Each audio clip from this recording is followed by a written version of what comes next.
नमस्कार.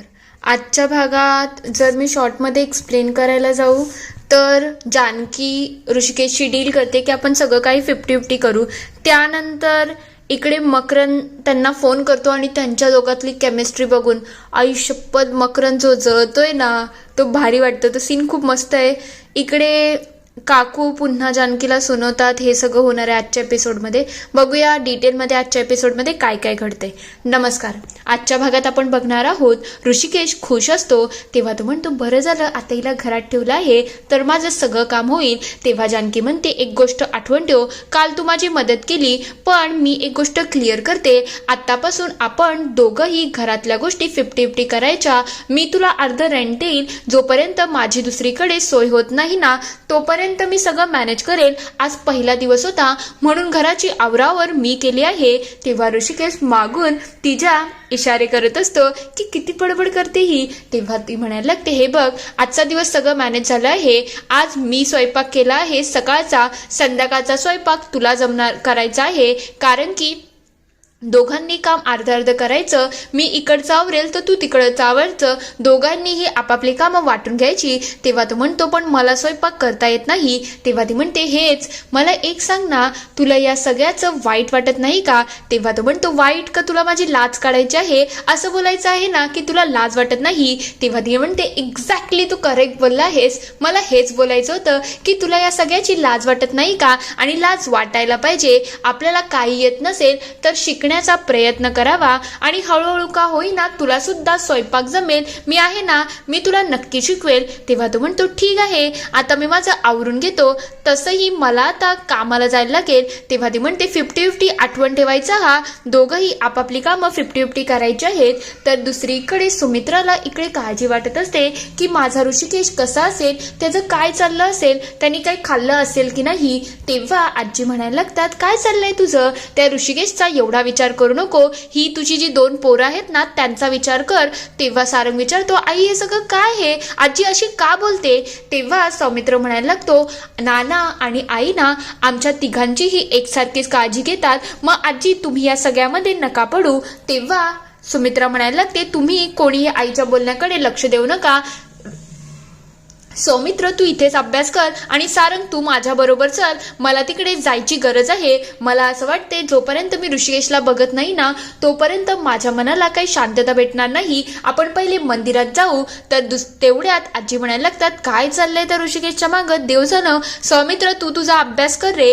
इकडे जानकीची खूप आठवण येत असते म्हणून लगेच मकरन तिला कॉल करतो. तेव्हा जानकी किचनमध्ये असते. तेव्हा ती सांगते अरे ऋषिकेश बघ ना कोणाचा फोन आहे. तेव्हा तो म्हणतो तुझ्या मकरन सरांचा कॉल आला आहे. तेव्हा ती म्हणते कॉल उचल आणि बघ काय आहे. ऋषिकेश कॉल उचलतो आणि म्हणतो बोला सर काय बोलायचं आहे. तेव्हा तो विचार करतो हे सगळं काय आहे, ऋषिकेशने तिचा फोन का उचलला. तेव्हा तो विचारतो काय रे तू जानकीचा फोन का उचलला आहे. तेव्हा तो म्हणतो कसं आहे ती किचनमध्ये काम करते, तिचे हात थोडे खराब आहेत त्याच्यामुळे मी फोन उचलला आहे. तेव्हा तो विचार करतो आता मला शांतपणेच रिॲक्ट करायला लागेल, नाही तर गोष्टी खराब होऊ शकतात. तेवढ्यात जानकी तिथे येते आणि तेव्हा ऋषिकेश म्हणतो काही निरोप असेल तर सांगा ना. जानकी लगेच फोन घेते आणि विचारते काय झालं, तू एवढ्या सकाळी का फोन केला आहे.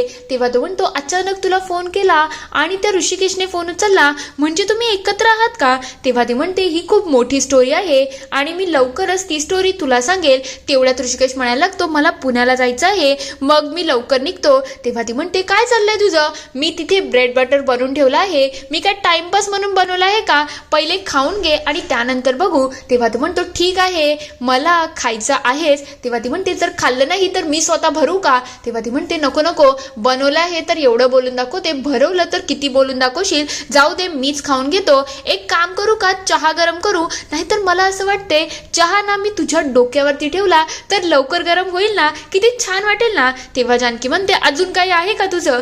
तेवढ्यात त्यांचं हे सगळं बोलणं मकरंद ऐकत असतो. तेव्हा ऋषिकेश म्हणायला लागतो आता मला पुण्यालाही जायचं आहे आणि माझ्याकडे खरंच वेळ नाही आहे, तसंही 50-50 ठरलं आहे ना. जानकी थोडी चिडून गेलेली असते पण मकरंद हे सगळं ऐकून अक्षरशः खवळलेला असतो. तर दुसरीकडे सारंग आणि सुमित्रा घराच्या म्हणजे देवाच्या इथे येतात आणि देवी आई समोर हात जोडून म्हणायला लागते, देवी आई, माझ्या ऋषिकेशच्या आयुष्यामध्ये जे काही विघ्न असतील ते सगळे दूर होऊ दे, त्याला लवकरात नोकरी मिळू दे आणि त्याचं भलं होऊ दे. तेवढ्यात तिथे गुरुजी येतात आणि म्हणायला लागतात, मी ऐकलं आहे की ऋषिकेश घराच्या बाहेर राहत आहे. तेव्हा सुमित्रा म्हणते, हो, नानांनीच त्यांना सांगितलं आहे की जोपर्यंत तो पायावरती उभा राहत नाही तोपर्यंत तो बाहेर राहत आहे. तेव्हा ते म्हणतात, तुम्हाला एक स्पष्टपणेच गोष्ट सांगतो, ऋषिकेशच्या आयुष्यामध्ये खूप मोठं संकट येणार आहे आणि आता त्याचा काळ आहे ना तो खूप वाईट आहे. तेव्हा सुमित्रा म्हणते, असं कसं, हे काय बोलताय तुम्ही गुरुजी, जे काही असेल ते स्पष्टपणे सांगा. तेव्हा गुरुजी म्हणते, आम्हाला संकेत येतात, आम्ही तेच सांगू शकतो. मग तेव्हा ते विचारतात, मग याच्यावरती उपाय काय असेल ते तर सांगा ना. तेव्हा गुरुजी म्हणतात, आता तुम्ही देवीच्या समोरच आले आहेत, हा धागा आहे, हा ऋषिकेशला बांधा, त्याच्यावरती जे काही संकट असेल ना ते थोडंफार का होईना दूर होईल. तेव्हा ती म्हणते, बरं झालं गुरुजी, तुम्ही एवढी मोठी गोष्ट दिली, आता आम्ही नक्कीच ऋषिकेशची काळजी घेऊ. तेव्हा त्या सारंगला म्हणाले, तर सारंग चल, आत्ताच्या आत्ता ऋषिकेशच्या घरी जायला लागेल आणि त्याला हा धागा बांधणं गरजेचं आहे. दुसरीकडे जानकी इकडे घराबाहेर जात असते. तेवढ्यात तिथे काका येतात आणि म्हणतात, कालसाठी खरंच सॉरी, मला काही बोलता आलं नाही ग. तेव्हा ती म्हणते, काका तुम्ही सॉरी मानून घेऊ नका, जाऊ दे, जे झालं ते झालं. तेव्हा काका म्हणायला लागतात, नाही ग, माझ्या बायकोसमोर मला बोलता येत नाही, खरंच तो माझा नाईलाज होतो. तेवढ्यात तिथे काकू येतात आणि म्हणतात, बरोबर आहे, माझ्यासमोर बोलता येत नाही पण हिच्या समोर तुरुतुरु बोलता येतं. काल काय म्हणाली होती ग, तुझा आणि त्या मुलाचा काही संबंध नाही आणि आज बरी त्या मुलाच्या बरोबर राहते, तुला समजते का? एक मुलगी लग्न न होता एक मुलाच्या बरोबर एका खोलीमध्ये राहते, याचा काय अर्थ काढला जातो? तेव्हा काका म्हणतात, तू काय बोलते, तुला तरी कळते का, शांत हो. तेव्हा ती म्हणते, शांत काय हो, तसंही तुम्हाला अनाथ मुलांचा खूप पुळका असतो ना, बघा हिचे संस्कार किती उधळून दिसत आहे. तेव्हा जानकी म्हणते, माझ्या संस्कारावरती तुम्ही येऊ नका, अनाथ मुलांवरती संस्कार होत नाही हे तुम्हाला कोणी सांगितलं? तेव्हा ते म्हणतात, बरोबर आहे, आता तुझं तोंड सुद्धा चालायला लागलं का ग? माझ्या घरामध्ये होती तेव्हा किती मूग गिळून गप्प बसायची आणि आता भडभड तुझं तोंड चालते. तेव्हा ती म्हणते, तेव्हाची परिस्थिती वेगळी होती आणि तुम्हीच मला घराबाहेर काढलं ना, मग आता मी माझ्या आयुष्यामध्ये काय करेल आणि काय नाही याच्यावरती बोलण्याचा तुमचा तरी काही हक्क येत नाही, म्हणून तुम्ही काही बोलू नका. तुम्ही मला तुमच्या घरात राहायला दिले त्याच्यासाठी थँक्यू, पण यापुढे मी काय करेल हा माझा सर्वस्व निर्णय असेल, तुमचा नाही. ती लगेच तिथून निघून जाते. हे सगळं ऐकल्यानंतर काका म्हणायला लागतात, याला तिचे संस्कार बोलतात, ती नम्रपणे तुझ्याशी बोलली, तू तिच्यावरती एवढे घाण आरोप करून सुद्धा. तेव्हा ते म्हणतात, चला घरामध्ये काम आहेत, उगाच त्या मुलीची बाजू जास्त घेऊ नका. दुसरीकडे मकरंद खूप चिडून गेलेला असतो. तेव्हा तो म्हणतो, आता मला काही ऐकायचंच नाही आहे. खरं म्हटलं तर ऐश्वर्या, मी आता जानकीला फोन केला होता आणि तेव्हा मला समजलं की तो मुलगा तिच्याच बरोबर राहत आहे आणि थोड्या वेळासाठी नाही, ते लोक 50-50 करून राहणार आहेत, म्हणजे तिने तिथेच राहण्याचा विचार केला आहे. आता तू काहीही कर आणि त्या मुलाला दमदाटी करून आपण काही केलं तर चालेल का? तेव्हा ती म्हणते, नाही रे, ही इकडची मुलं आहेत, ही एवढ्या छोट्या गोष्टींवरून ऐकणारी नाही आहेत, याच्यासाठी मोठं काहीतरी करायला लागेल. तेव्हा तो म्हणतो, तुला जे करायचंय ते कर, मी तुझ्या बरोबर असेल. तेव्हा ती म्हणते, चालेल, मग मी ठरवतो की मला काय करायचं आहे. तो तसाही आज पुण्याला जाणार आहे, पुण्याला जाताना तो वापस येणार नाही, याची मी सोय करते. तेव्हा ते दोघंही खूप खुश झालेले असतात की फायनली आपल्याला जे पाहिजे ते नक्कीच आपल्याला करता येईल. तेवढ्यात तिथे जानकी येते. जानकीला बघता मकरंद लगेच म्हणायला लागतो, थांब जरा. इकडे सारंग आणि सुमित्रा घराच्या बाहेर गेलेले असतात. तेव्हा सारंग म्हणतो, आई दार तर बंद आहे, मला असं वाटते दादा जॉब शोधायला गेला आहे. तेव्हा सुमित्रा म्हणते, मग आता आपण काय करायचं? एक काम कर, तू आत्ताच्या आत्ता ऋषिकेशला फोन कर आणि त्याला विचारतो कुठे आहे. जिथे कुठे असेल तिथे इकडे यायला जमत असेल तर इकडे बोलव, नाही तर आपण त्याच्याकडे जाऊ. तेवढ्यात तिथे काकू येतात आणि म्हणायला लागतात, काय हो, तुम्ही कोण आहात? तेव्हा सारंग सांगतो, ऋषिकेश दादा राहतो ना, मी त्याचा भाऊ आहे आणि ही आमची आई आहे. तेव्हा ते म्हणते, मग एक काम करा ना, तुम्ही आलेच आहात तर आम्ही शेजारी आहोत, तुम्ही आमच्या घरी येऊन बसू शकता, ते अजून आले नाही आहेत. तेव्हा ते म्हणतात, नको नको, काही गरज नाही.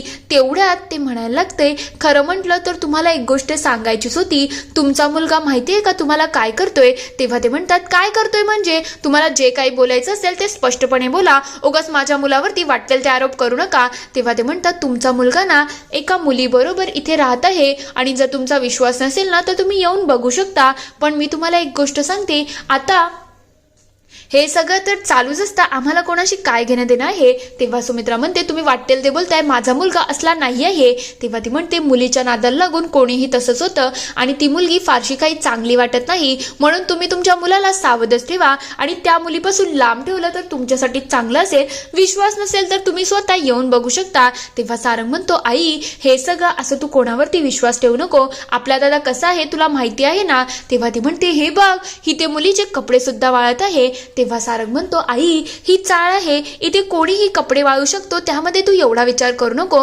दादा असं काहीच करणार नाही. तेव्हा सुमित्रा म्हणते आता जोपर्यंत तो इथे येत नाही ना तोपर्यंत माझ्या मनाला काही शांती भेटणार नाही, मी इथेच त्याची वाट बघत राहणार आहे. हे ऐकल्यानंतर सारंगला थोडं टेन्शन आलेलं असतं. दुसरीकडे जानकी सांगत असते त्या सिच्युएशनला मला काहीच समजलं नाही काय करावं, म्हणून त्या मुलाने माझी मदत केली. तेव्हा मकरंद म्हणतो अगं मग तू मला एक कॉल करायचा ना, तुझ्या हेल्पसाठी तर मी कायम हजर असतो ना. तेव्हा ती म्हणते खरं म्हटलं तर त्यावेळेला सुचलं नाही रे, आणि एवढ्या सगळ्या गोष्टी घडत होत्या ना की मला खरंच समजलं नाही. पहिले तो मुलगा मला वाईट वाटायचा, उडाणटप्पू वाटायचा, पण त्याने माझी बाजू घेतली, सगळ्यांसमोर माझा स्टँड घेतला आणि त्यानंतर त्याने मला त्याच्या घरामध्ये राहायला दिलं. हे सगळं करत असताना मला खूप त्याचा अभिमान वाटत होता की कोणीतरी माझी बाजू घेतली. मला पहिले तो असा वाटत होता की तो उडाणटप्पू आहे, पण तो खरंच खूप जंटलमॅन आहे, प्युअर सोल आहे तो. मला असा माणूस भेटणं खरंच माझ्या नशिबात होतं आणि तो खरंच खूप भारी आहे. खरंच त्याने माझी जी मदत केली, माझी बाजू घेतली, हे सगळं ॲप्रिशिएट करण्यासारखं आहे.